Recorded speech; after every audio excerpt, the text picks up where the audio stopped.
It's been 1 year since the war against Iraq began, and all last week there have been re-examinations. Among the names that have reappeared is Naira. It's been said many times, in war, the first casualty is truth. Does it apply to the Gulf War? The fact of Saddam Hussein's aggression is beyond dispute. But what about the campaign to commit American troops to liberate Kuwait? To get Americans, perhaps any people, to support a war in a place millions barely heard of, certain buttons must be pressed. In the run-up to the Gulf War, one image, one presence touched American hearts and minds like no other.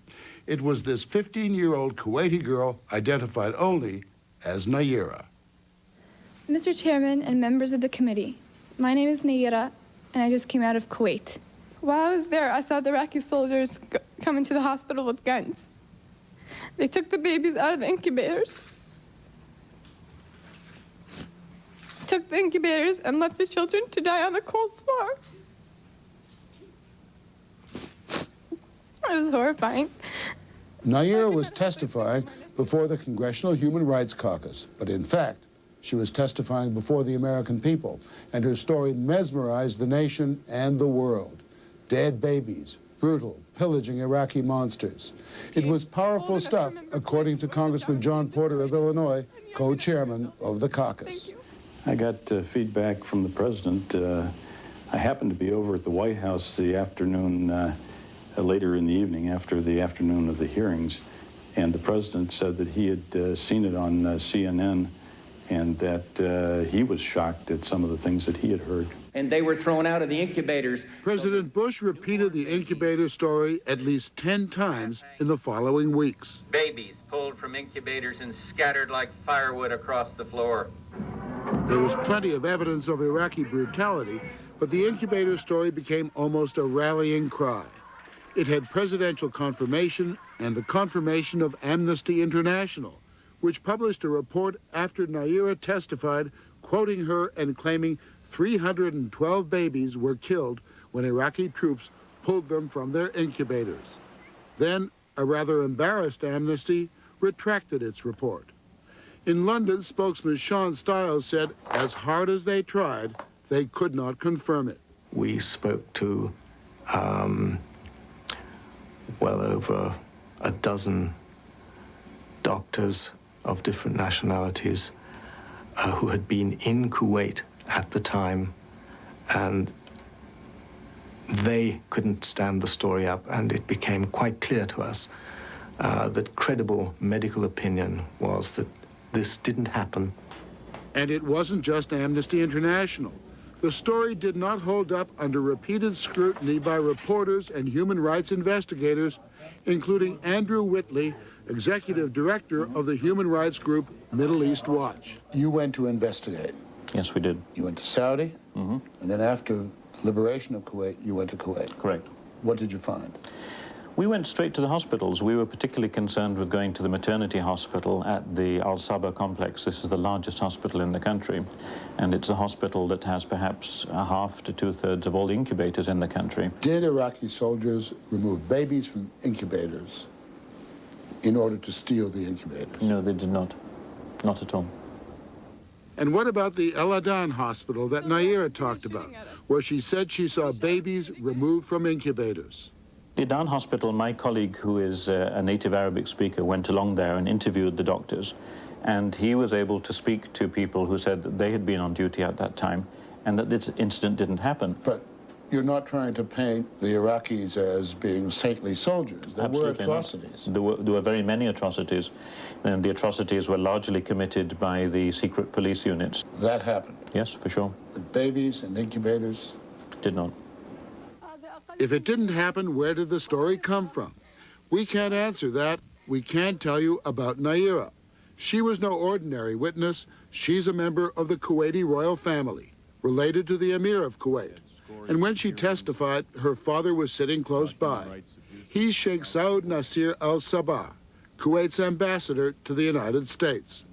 Naira lives with her family in Washington, D.C. Her true identity was not revealed until John R. MacArthur, the publisher of Harper's Magazine, got suspicious and started sniffing around while working on a book called Second Front, about propaganda in the Gulf War. So I set out to try to find out, like any reporter does, and I started asking questions, and I finally heard a rumor that Naira was the daughter of the Kuwaiti ambassador. So I used an old reporter's trick. I called up the embassy and I said, Naira did a terrific job at the Human Rights Caucus, and I think her father must be very proud of her. And doesn't she deserve her place in history? And the ambassador's secretary said to me, you're not supposed to know that. No one's supposed to know she's the ambassador's daughter. There were those who did know. Congressman Tom Lantos, co-chairman of the Congressional Caucus, knew, but he told no one, not even his co-chairman, Congressman John Porter. I did not know of it until about 10 days ago when it was brought up to me by somebody in the media. We spoke to Congressman Lantos through a telephone hookup to California. He says he kept Naira's identity secret to protect her family from Iraqi reprisals. Do you believe that she witnessed what she says she witnessed? I have never a personal knowledge of what a witness tells us. And at the moment, I understand some groups questioned her testimony. If in fact that is the case, if in fact her testimony should be inaccurate, then I believe we are owed an apology. I am owed an apology. The Congressional Human Rights Caucus is owed an apology.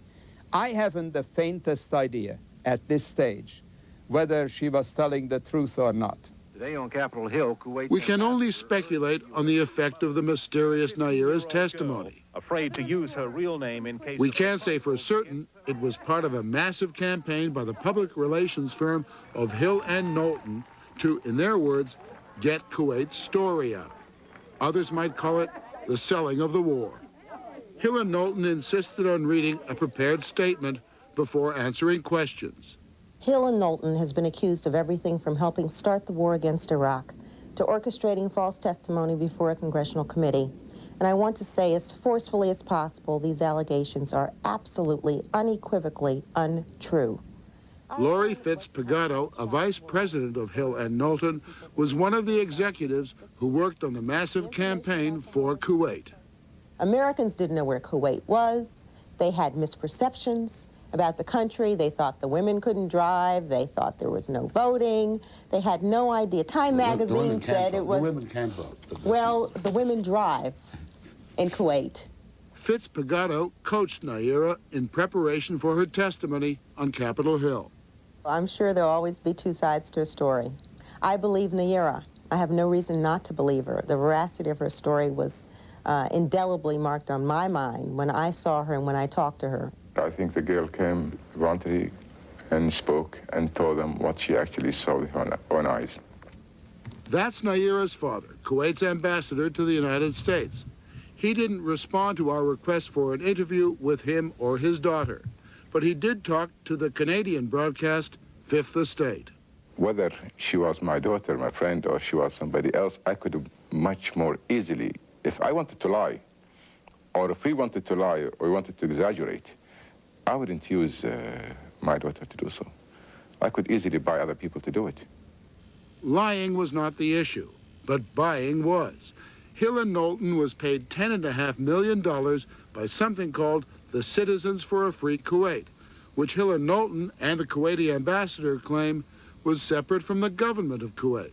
Well, they paid that much money to a public relations firm because they are concerned citizens who happen to be in this country when the invasion took place. Actually, a document filed by the Citizens for a Free Kuwait at the Justice Department reveals there were a number of private contributions. $20 from a citizen in St. Louis, $1.50 from a doctor in Baltimore, $100 from Nashville.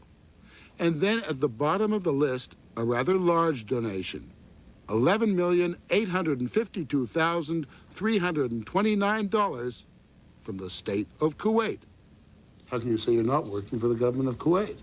Our client was Citizens for a Free Kuwait. Our checks came from Citizens for a Free Kuwait. Well, that's just I have no information about the source of their funding. That funding had one purpose: to get a lethargic American public to support intervention and a war against Iraq.